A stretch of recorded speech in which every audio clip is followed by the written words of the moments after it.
Merci d'avoir choisi ORTM2 pour vous informer. Mesdames et messieurs, bonsoir et bienvenue. Soulèvement populaire à Bamako contre l'ingérence de l'Algérie dans la gestion de la crise du Mali. Des centaines de personnes manifestant leur mécontentement suite à l'abattage de l'un de nos drones avaient pris d'assaut hier la devanture de l'ambassade de ce pays voisin. Dans la foulée, les organisations de la société civile réaffirment leur soutien aux autorités nationales dans la lutte contre le terrorisme. Amadou Diallo.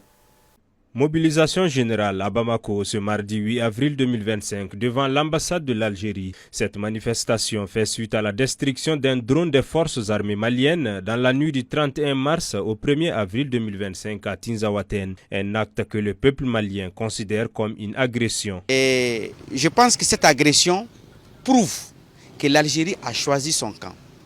Donc moi je regrette cet acte, mais il n'est pas tard. Il faut que l'Algérie comprenne que l'Algérie n'est pas le gendarme du Sahel.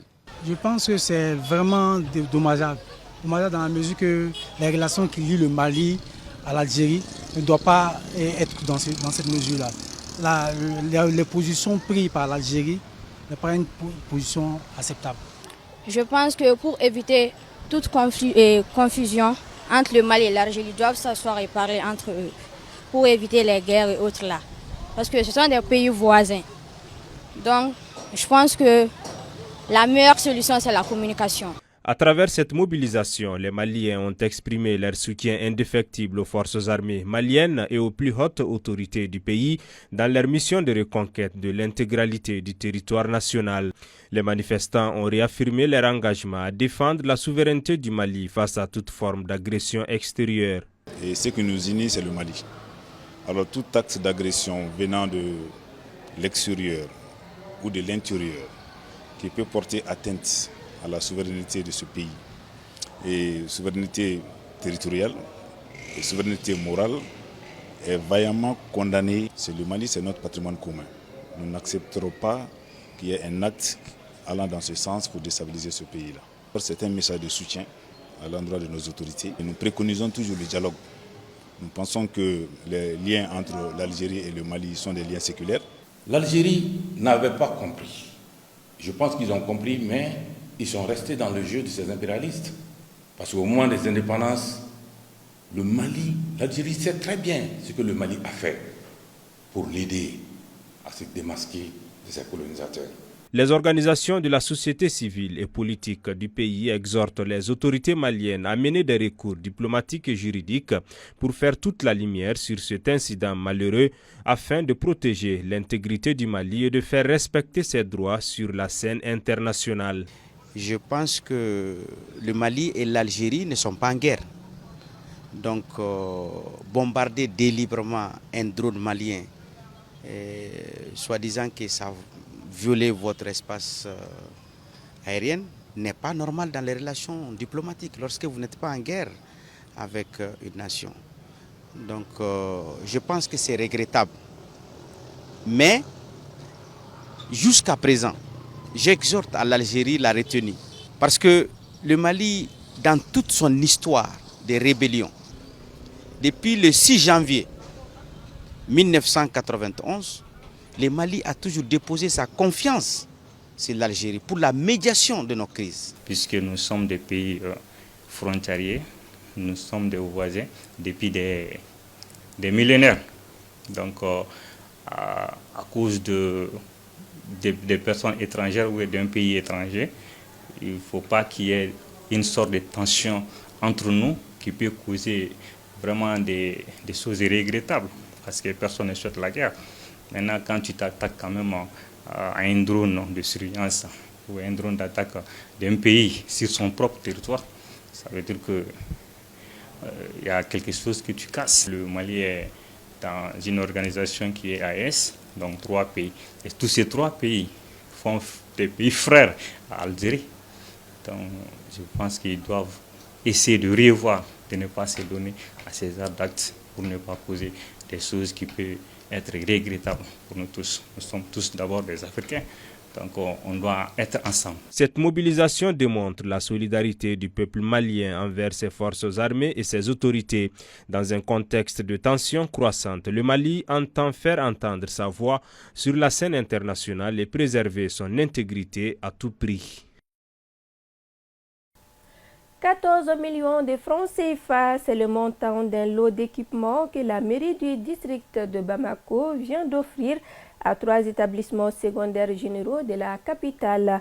Un geste à la fois salutaire et salvatrice car devant contribuer à améliorer les conditions d'études des élèves. Mariam Koulibaly pour les détails.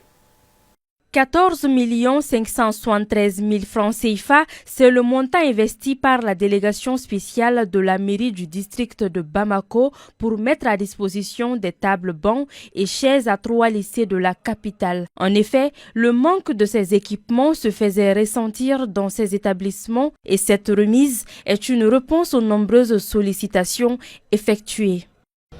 La délégation spéciale de Bamako, dans le respect du transfert des services et ressources, gère 15 lycées publics et parapublics, un lycée technique et 5 écoles de formation professionnelle. Dans plusieurs établissements, le problème de table-banc se pose avec acuité. Il n'est pas rare de voir les enfants prendre les cours en position debout ou assis, 3 voire 4 par table. Les conditions de travail des professeurs sont aussi difficiles, avec des salles de professeurs qui manquent de tout. Même pas de chaises pour préparer les cours. La délégation spéciale a voulu apporter sa modeste contribution afin de soulager ces établissements. 65 chaises visiteurs avec accoudoir, 130 tables bancs en bois et pieds métalliques, c'est le lot d'équipements offert par la mairie. Le lycée public de Niamakoro et le lycée public Bilali Sissoko ont été dotés de tables bancs et de chaises. Et le lycée public Kankoumoussa a reçu uniquement des chaises. C'est nous-mêmes qui avons écrit d'abord à la délégation spéciale pour refaire complètement la salle des professeurs. Notamment, il y avait besoin de chaises pour les professeurs. Ça, c'est un début, c'est très bien. Et nous comptons toujours sur la mairie pour que les enseignants, les élèves soient dans les meilleures conditions de travail. Nous sommes très contents de recevoir ces matériels des mains de la mairie et surtout à la personne de M. Bala Traoré. C'est le lieu également de le remercier et de remercier nos plus autres autorités. La délégation spéciale de la mairie du district de Bamako exprime sa détermination à soutenir les établissements d'enseignement secondaire, technique et professionnel. Cet acte est sans doute un moyen efficace d'améliorer les conditions d'études et de formation de ces établissements bénéficiaires. Les élèves du lycée Planète Enfants ont effectué ce mercredi une visite d'études ici à l'ERTM, visite qui leur a permis de découvrir notamment les studios de production, les cabinets d'enregistrement et la régie d'antenne. Partout où ils sont passés, des explications leur ont été données. Abisso nous en parle. Les élèves des classes de 11e et terminale de la série littérature du lycée Planète Enfants, accompagnés de leurs censeurs, ont visité les locaux de l'ORTM ce mercredi. L'objectif de cette visite était d'éveiller l'intérêt de ces apprenants pour le journalisme. Ce sont des littéraires et parmi eux, certes, on peut avoir des éléments qui ont des ambitions futures pour le métier du journalisme et de communicateur.